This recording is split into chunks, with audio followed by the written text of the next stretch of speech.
what happened on September 23rd, 1999. This is the day that the Mars Climate Orbiter went on a mission to Mars and actually failed considerably.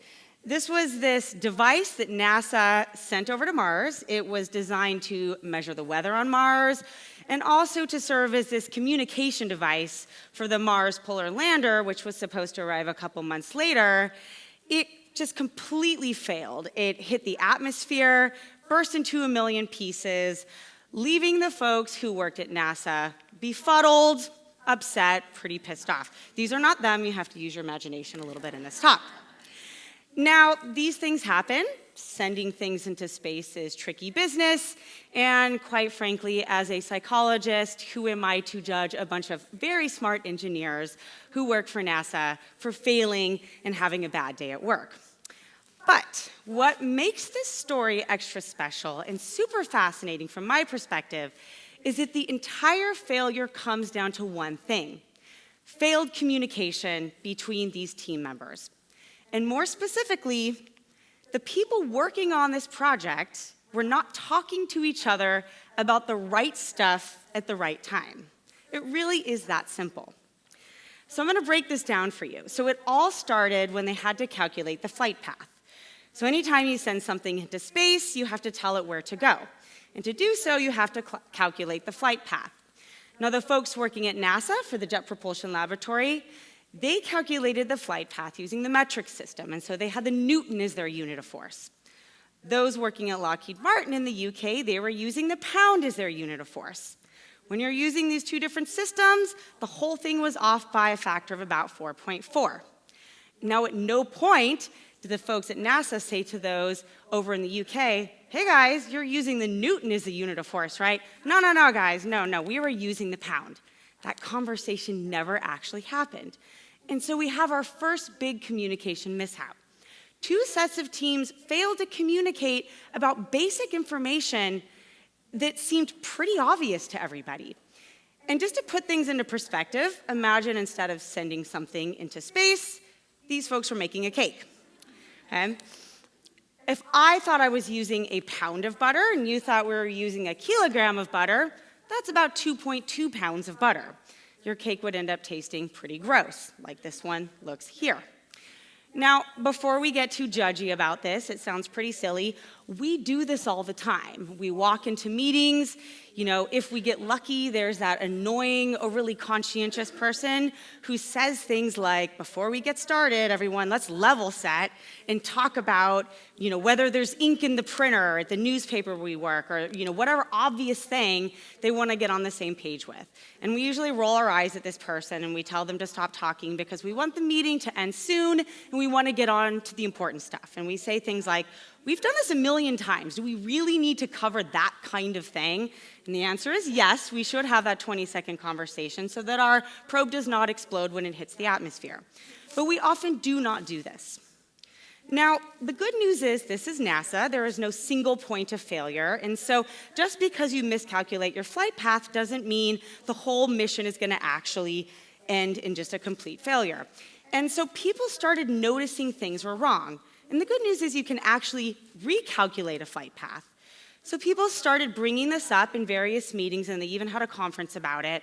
But then there was a big mistake that happened, communication mishap number 2. The people holding that critical information were ignored for a very dumb reason that I'm pretty sure everyone in this room can recognize. They did not fill out the right form. Now, all of us know that if you send an important message over Slack and everybody was on email, or over email and everybody was on Slack, we just miss that critical information. But we don't think that a failure to fill out the right form is going to be the difference between our mission to Mars failing and succeeding. We think that critical information will eventually make its way to the important people at the top. But often this is not the case. We get very married to our processes, and these can actually be our Achilles heel in really important group decision-making contexts. Now, things didn't end here. There were actually some last-ditch efforts to save this mission that didn't go so well. Someone got on the phone with another person, they sounded urgent about fixing it, but that person didn't actually recognize urgency. I think the quote was something around like, they didn't sound anxious enough, and so they weren't taken seriously. So this miscommunication also worked around nonverbal behaviors, tone of voice, and so on and so forth. So there's lots of ways in which this mission went awry. But I've been studying miscommunication for over 20 years now, and I have to say that what actually happened at NASA is much more the norm than the exception. That even when people are making really critical decisions, they often fall flat on their faces, and often for these very simple reasons. And this is the case even when we give people every piece of information they need to make the right choice. So now I want to talk about a very classic experiment done in social science. So imagine that you're sitting in a room with these people, and your job is simple. It's to hire the best job candidate among a list of 4. And we give you all the information you need. Everyone is handed a piece of paper with a bunch of information about all of those job candidates. Information like applicant A is disorganized, applicant B has strong leadership skills, applicant C has won many cake baking awards. A lot of this information is what we're going to call overlapping information or shared information. Everybody has it. But here's the trick. One special member of this team has what's called unique information, special information about applicant C that only they have.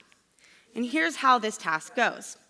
If this person does not share that unique information, applicant C will come across as the worst job candidate. If they do share this unique information, applicant C is going to come across as the best applicant. So just to be clear, the only thing that needs to happen for this team to make the right choice is that this special person shares the information about applicant C, the team hears it, incorporates into their decision making, and they indeed pick the right person. Now, much like the real world, people don't know exactly which pieces of information everyone else has. They just know some is overlapping and some is not. This is called the hidden profile task. It is a very tried and true task. And researchers from the University of Southern California did a huge analysis over 40 years of this and found that most of the time, teams make the wrong choice. By and large, small teams, big teams, huge teams, tiny teams, teams online, teams in person, teams in which the person who is holding that unique information is an expert doesn't matter. And I've actually found in my own research of about 370 teams, 20% unanimously pick applicant C. So the question is, what's going on here?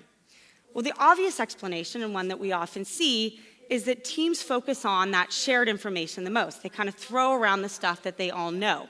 They focus very little on that critical information about applicant C that only one person knows. But we also found something much more basic going on in the research in my lab. We took all the transcripts from these conversations going on teams, and we had human coders read them and code for the presence or absence of those unique pieces of information. We also had AI code them in large language models. And we actually found that it is very hard to tell if those special pieces of information about applicant C are being shared. Verbatim, not a problem. As long as someone literally said, applicant C is disorganized, we were fine. But this is not how people talk in teams. They start a sentence, they stop a sentence, they use synonyms all the time. And in well-functioning teams, people will echo each other's contributions, often restating a piece of information in a slightly different way that alters its meaning. And so what we learned is these critical pieces of information are incredibly fragile. They're like little pieces of information in the wind that can kind of blow away. And because of this, we lose this information, but we can't actually tell that our interactions with one another aren't going as well as we think they are. And critically, because in these interactions, everyone is motivated to make the right decision, no one person is trying to bulldoze or push their person through, these team interactions actually feel good, and so we can be communicating terribly and not know it, because the red flags that we usually look for, those interruptions and so on and so forth, simply aren't there, making this type of poor communication just really clever and underneath the surface of what's going on in these team interactions. Now, in this study, people are all speaking the same language, quite literally, but also social scientists are very good about holding things constant that could potentially explain this effect. Use of jargon, use of different types of cultural languages, and so on and so forth. But in the real world, that is not how we talk. We show up to these interactions using all kinds of different languages, and I don't mean that literally. I mean the local languages that we often develop in our communities, in our friend groups, in our workplaces, acronyms, synonyms, turns of phrases that we use all the time and we don't even realize it. And we often call these things hidden languages. And they are everywhere. You probably have already used 50 of them today without even realizing it. They're all over our resumes, often in the forms of random letters strung together that very few people recognize. And these are great. They actually make our lives more efficient. And they build a sense of community, they build a sense of identity. But if you don't know them, and most of us know what it feels like to sit in a meeting where people are using them and we don't know them, you feel really stupid and you feel really left out. And it's awkward to actually ask people what they mean. Things like, let's get this done ASAP. I hold a BA, MBA, and I'm the CEO. This person is very proud and they're showing it with all of these letters. Yeet, which I've learned is a thing. It is both a verb and a noun. I yeeted the ball. I am yeet. I think that's true. I probably got that one wrong. That idea is cringe. NASA. And sometimes these things actually disappear just as quickly as they show up. I'm not allowed to say cringe anymore, according to my 12-year-old. Now, if anyone's ever gone to another country, you realize some of these things don't track. I have a lot of German colleagues who've told me that there's a phrase that says something like, it's all train station to me. That is the terrible English translation of a German phrase that means something like, it's all Greek, which also doesn't make a ton of sense. So we use these phrases all of the time, and they can infiltrate the ways in which we speak. But one thing you probably don't realize is just how quickly they actually develop. And so some researchers from Caltech showed this through this very clever experiment. They handed people photos of offices that looked nearly identical to each other. And in pairs, they had them describe these photos to one another, and they looked at how quickly they actually came up with their own hidden languages. So at first, they started off pretty slowly. This one has a computer, 3 ferns, a cup of coffee, so on and so forth. This one has a computer, headphones, a cup of coffee, a phone. But over time, and by over time I mean a matter of minutes, they got very efficient. Team A would call this wall fern. Team B called this one tidy vibe. Why? Nobody knows. We just know that they do it. Team A calls this one lots of stuff, and Team B calls this one wannabe writer. Now imagine that we now have someone from another team come join yours. Team A is working well together, and someone from Team B joins that team. What happens? Do they learn their hidden languages? Do they start over? They actually get really irritated with each other pretty quickly for not understanding one another. Team A says, it's wall fern. You know the wall fern. And Team B says something like, stop saying wall fern. Half of them have wall ferns. Tell me if there's a tidy vibe. So we do not actually realize that these hidden languages are dominating our conversations, and they ended up taking so long to do this, most of them actually didn't finish the task at all. Now, there's this huge theme here in this talk that we don't know what others don't know. We don't know if they're on the same page with ostensibly obvious pieces of information, like whether we're using the Newton or the pound as our unit of force. We don't know what the hidden languages are that they're using, and we don't know if they are sharing critical information in the ways that we think they are. So the question is, what are we supposed to do with all of this mess if we want to make smarter team decisions? So I think the first thing that we should do is be that annoying person in the room who says things like, let's level set, which by the way is also a hidden language.